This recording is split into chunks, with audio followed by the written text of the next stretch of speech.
Hey, Stellan Cousins. You already know what time it is. Doo-doo-doo-doo. Animated horror stories. Doo-doo-doo-doo. Animated horror stories.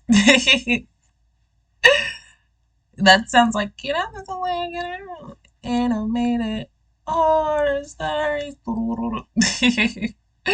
Okay, let's get into it. Go on and like the video.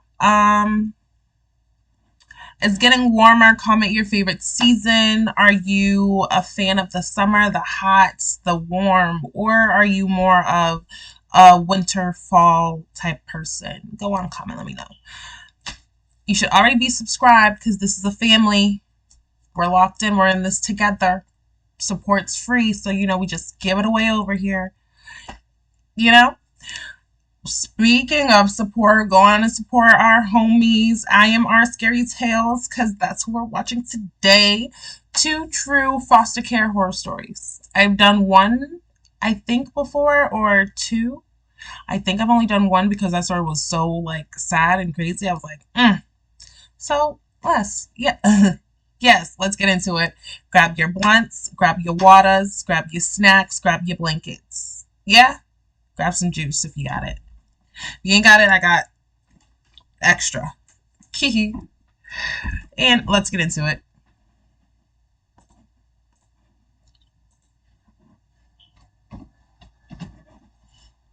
When I was just 11 years old, I was sent to a foster home. At that time, I was very thin and pale due to the way I had lived the last few months. I had been neglected and mistreated by my own mother. The constant abuse had caused me to hardly be able to sleep at night. As my life had been horrible, I felt scared of being taken to another house. If my own family treated me badly, how would people I didn't even know do it? But I had no choice. So when the woman opened the car door for me, I got out and walked with her to the porch of the house where she rang the doorbell. When footsteps were heard coming from the other side of the door, I immediately felt much more nervous. Soon, I saw a woman in her 30s with short black hair and brown eyes opening the front door of the house. She smiled when she saw me. She arrived. Come here, bring the kids. It seemed like they were a big family, which scared me. In an attempt to calm down, I hugged myself. Then the woman turned to see us again. Hi, Ciara. She seemed pretty happy. My name is Christina. I'm very happy to have you here. Christina looked at me with a smile that seemed genuine for a few more seconds before I be wanting to be so oh, okay, she's in a good home, better. But if that was the case, we wouldn't have been, we wouldn't be here. We wouldn't have heard about the story. So that's where I'm like, ugh, what is she doing? What is she really about to do right now? What's really about to happen? Because this baby done said that her own mama was treating her badly. So don't you get this baby up in your house and start treating her badly too. I hate stuff. I just hate stuff. Foster care, I do not take lightly because these people will really sit here in your face and tell you that they care about kids so much. In reality, they really just care about a check. Or in reality, they're really just predators and, abusers. Get out of my face. Y'all don't be doing good background checks, taking these kids from their homes and placing them in homes that are worse.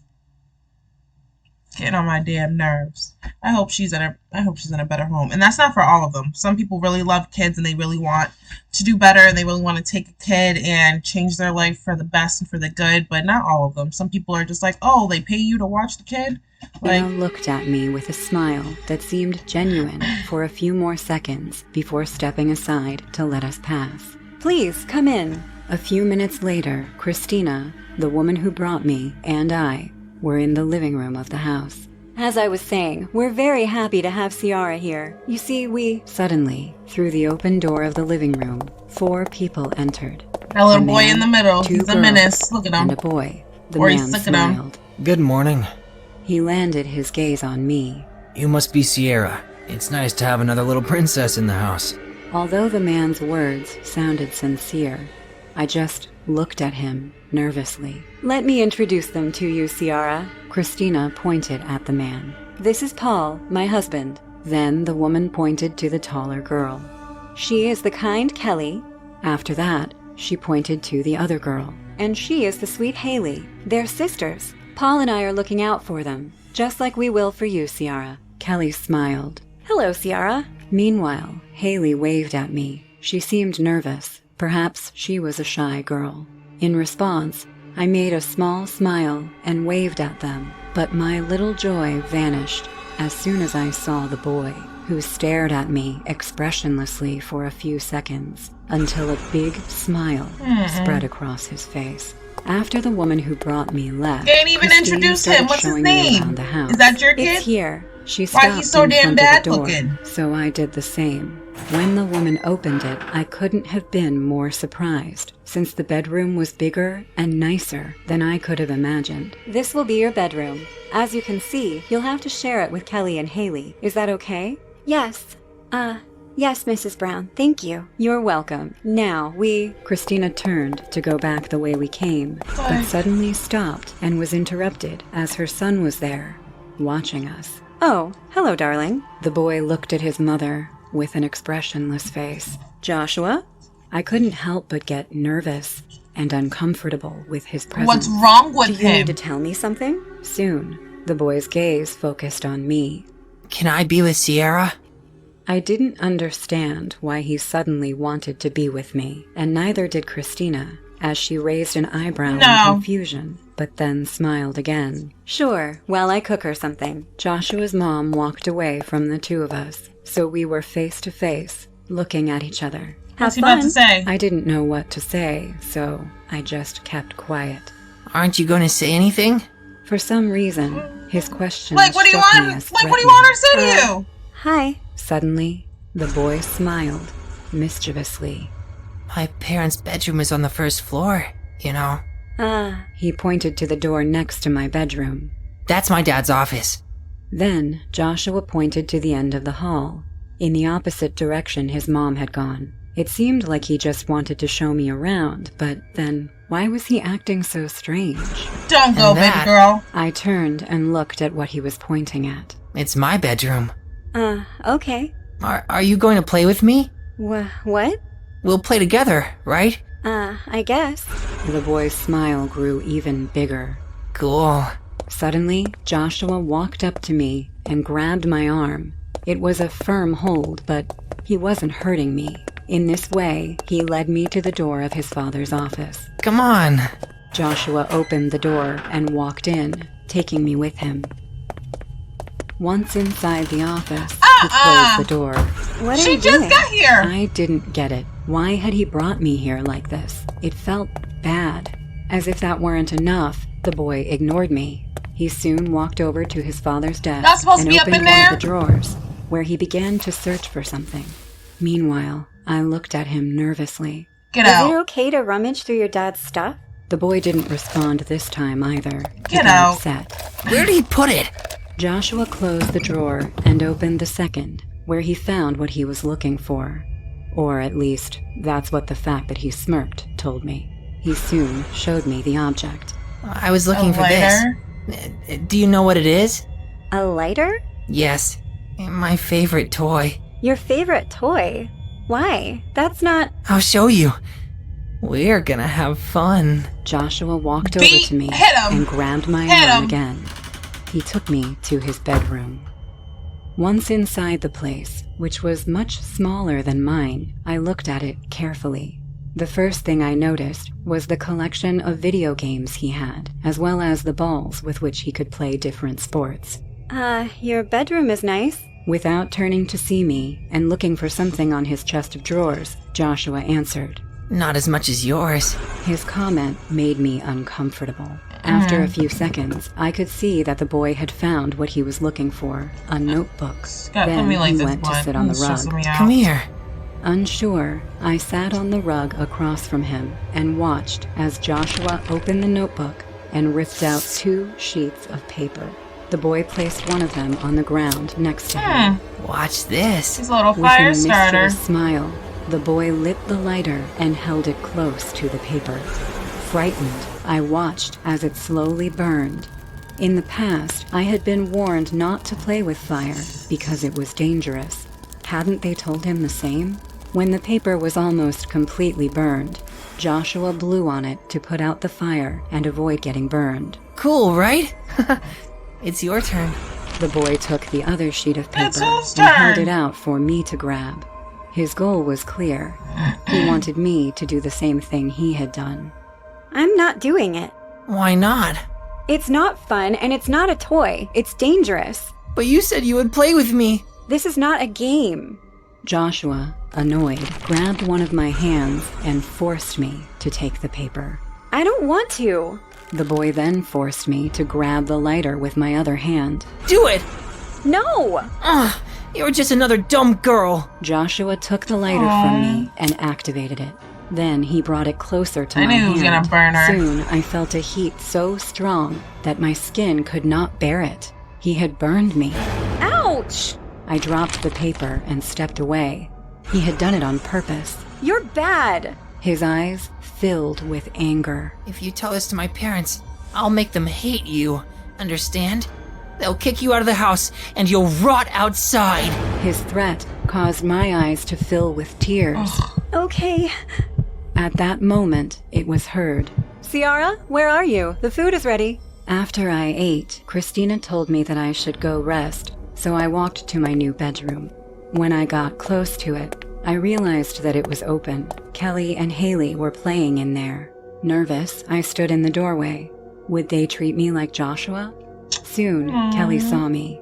Hey, don't be scared. This is your bedroom too, remember? Come here and play with us. I didn't approach them. We won't hurt you, Ciara. In the end, I sighed and walked over to the sisters. Y'all After better all, not, I couldn't avoid 'cause them forever. I will Once beat your close to ass. them, Kelly looked at me with concern. You know, Joshua is a bit weird. You shouldn't play with him. He can hurt you. What she didn't know was that he had already hurt me. Or maybe she told me that because she suspected it. Probably because you were Fortunately, being the suspicious girls of accepted her. me better than I could have imagined. In Okay. fact, we soon became very good friends. We did everything together. The three of us had a lot of fun, and for some reason, Joshua never came near us. But one night, a light in my eyes woke me up. The moment I realized who was in front of me, I panicked. Joshua was standing next to me with a paper torch in his hand and an expressionless face. A torch? What are you doing? Stupid girl. You come to my house and you ignore me? You don't even play with me? You're useless, like Kelly and Haley. You don't deserve to be here. I should... Joshua, what are you doing? If you don't leave now, I'll tell your parents. The boy looked at me for a few seconds, in which I remained frozen like a statue. Stupid Kelly. Once he was heard closing the door, Kelly spoke again. What's wrong with him? I'm sorry, Ciara.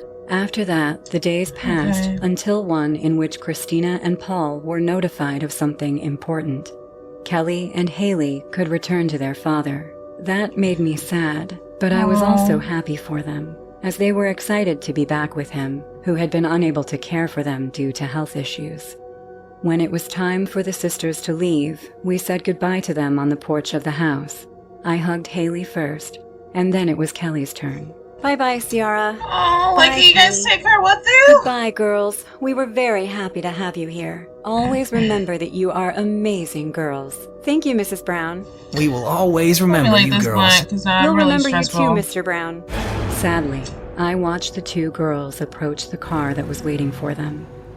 A few days later, one afternoon, while I was playing alone in my bedroom, I heard someone slowly open the door.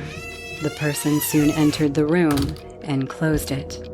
When I turned around, Why would you I be saw sitting Joshua. with towards But the since back? I wasn't at all interested in even talking to him, I turned around again and continued having fun with my toys. What do you want? There are no other kids here, so let's play together. I can play alone. You have to play with me.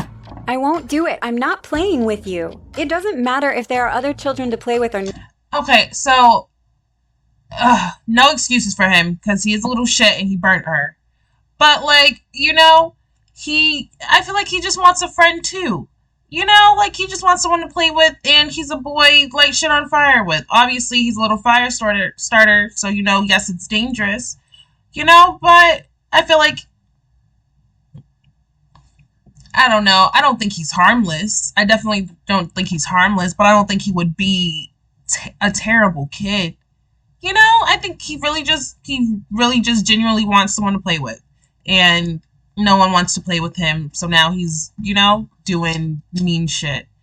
But I definitely think he's a bad kid. You have to watch out for those kids. But you also have to explain to them, you know, don't be so harsh. Don't be aggressive. You don't have to grab people, you know? Let them follow you on their own. You know, fire is bad, like she said, you know? I won't do it. I'm not playing with you. It doesn't matter if there are other children to play with or not. I don't want to, and I won't do it. You're weird and you hurt me, so don't bother me. I'm not scared of you anymore. Really? Okay. I thought he would go, but I was wrong. Joshua quickly walked over to me and grabbed my hair. Ouch! What are you doing? Let go! I tried to get the boy to let go of me, but my hair was so long that I couldn't reach his hand. You come to my house, you eat my food, you steal my parents' attention, and you dare to treat me like this. You're a useless rat. You shouldn't be here. But you know what? I'll take care of getting you out. What? A bad feeling came over me. I will play with you. It'll be very fun. Burn, Sierra. Unfortunately, I realized what he had done once it was too late. The fire spread through my hair so Every time I try to say something nice about someone, they start doing shit. Take everything I said about that little badass boy and put him in an institution. done once it was too late. The fire spread through She's my trying hair to give so him a nice fast little that it speech. soon reached my skull. I will never forget the pain of the fire melting my skin, nor the screams of suffering that came from my throat. I ended the paragraph by writing, "So I was in the hospital for many months. It's been quite difficult since then." Writing my experience on Reddit had felt good, especially since I knew that people who had been through similar situations would relate.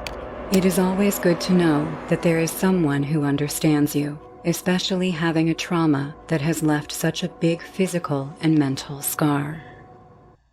Hey guys, I hope you're enjoying the video. If so, please leave a like. And also, a small percentage of people that watch my videos are actually subscribed. If you want to support this channel and make this channel reach the 1 million mark, please consider subscribing. It's free and you can change your mind later. Enjoy. Heavy on it. My name is Skylar. When my mom left me at the doorstep of a church, it was evident my childhood was going to be hard. The church father handed me over to the system. I grew up in foster homes and got transferred from one to the other for all the wrong reasons. This happened at the time I went to a new foster home, which also happened to be my last one.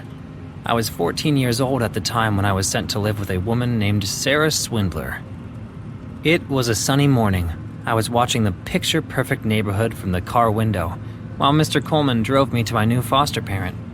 Upon reaching them, as we stopped the car in front of a white wooden house, the main door opened immediately. Sarah came out wearing a flowery dress. Instead of looking beautiful, she looked pretty weird because of the way she was smiling and staring at our car. Her glassy eyes, accompanied by red lips, made her look very creepy. She looks creepy. Her blonde hair was tied in a bun. A big pink flower was attached to it. We walked to her porch and Mr. Coleman greeted her. "Good morning, Mrs. Swindler." Morning, morning. Please, come in. She looked at me and came close to my face. Flashing her crooked white teeth, she said in her shrill voice, Welcome home, Skylar. We're going to have so much fun here. I shook my head in awkwardness and she took us inside the house. We sat down on her couch, and she sat next to Mr. Coleman. Would you like some tea, Mr. Coleman? No, thank you. I have to rush. Can we get straight to the paperwork? Yes, of course. Mr. Coleman took out a long envelope from his suit pocket. He gave his pen to Sarah and said, I need your signatures on the letter. Sign here. Sarah signed immediately. Putting the envelope back inside his suit, Mr. Coleman said, This is just a formality. Call me whenever you need. Of course I will. Thank you so much. Would you like to say goodbye to your Uncle Coleman? Be a good boy. I will continue to visit you, okay? Yeah, okay. Drive safe. Take care, you two.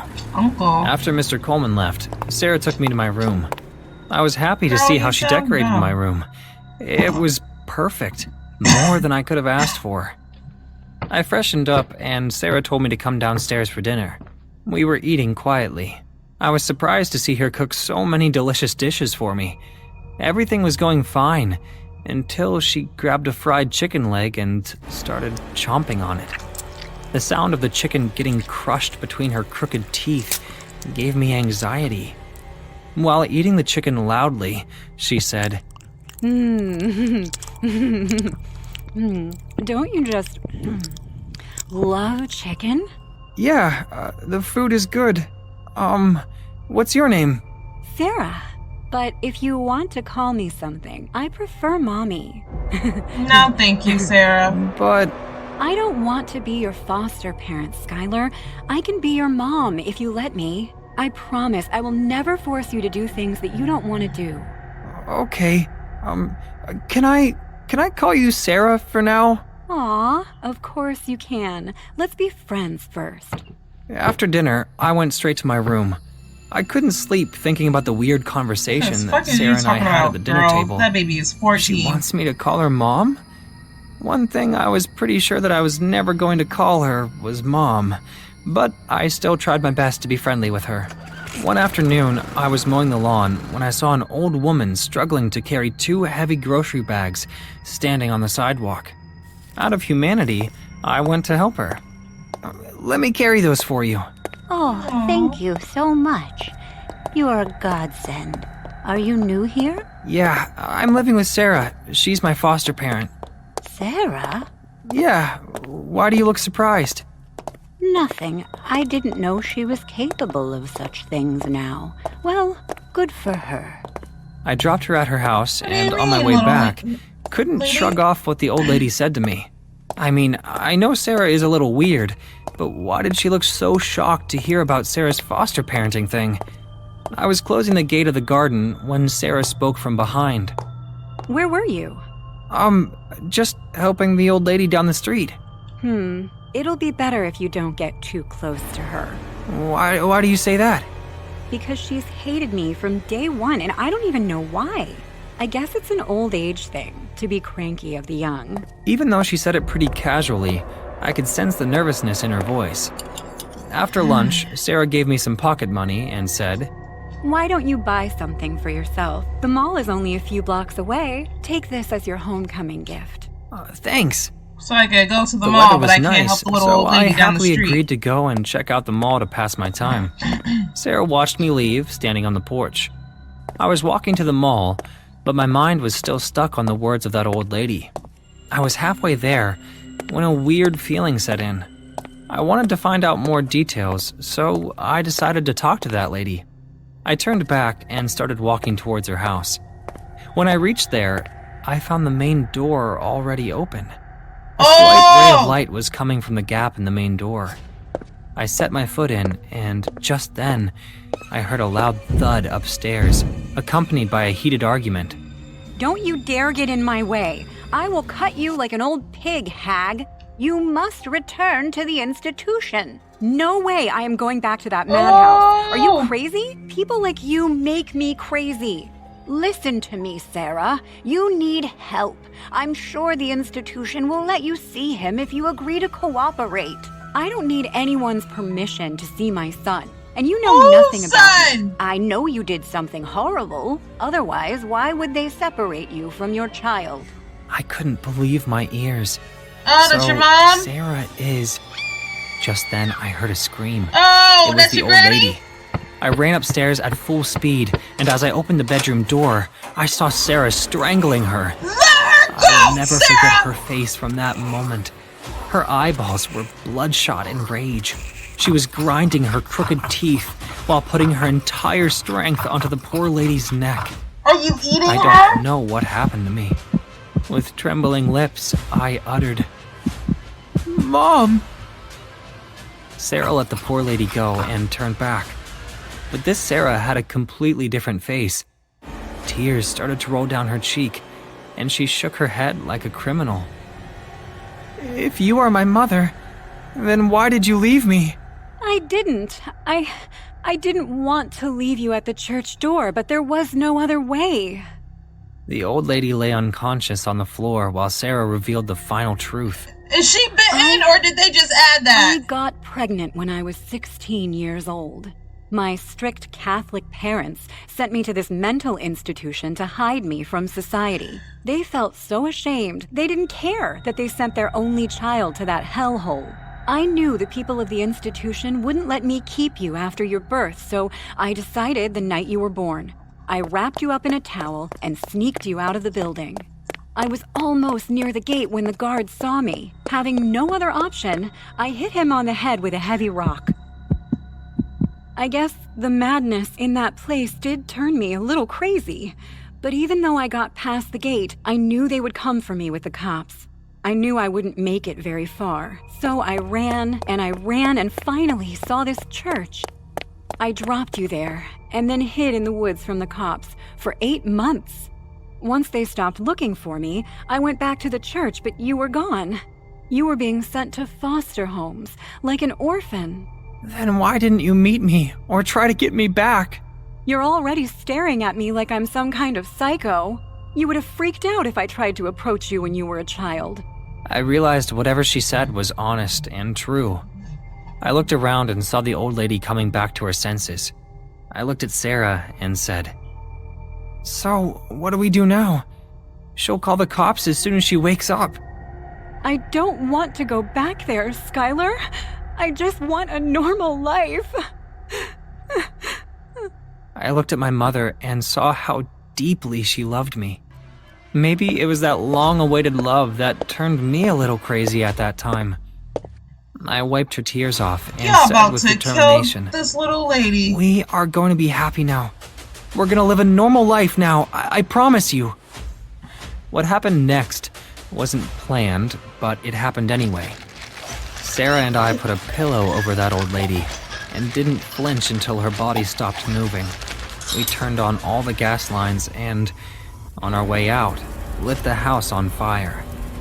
I'm glad no one saw us leaving that place, or things could have been much more difficult. I am happily living with my mother now. Mr. Coleman comes to visit me every month, but no one has the slightest idea of our dark secret.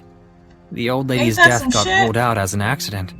Her body was burnt to ashes along with the house. Everyone knows that she died in a house fire. I regret killing that old woman, but not everyone in this world gets what they want the easy way. Ain't that some shit? Yeah, again, ain't it some shit? They done killed little old granny that was just trying to help you, your little stupid ass out by telling you that your mama was crazy. But you know, crazy makes crazy. Ooh. Ooh, I'm over here like, am I happy for him because he got his mom back? Or like, you know, no, because they done killed that little lady. She was in there choking the hell out of that lady. All she said was, "Girl, you have to go back to the institution. Use a little, you know, use this tap, and then you gonna show us that you is tap."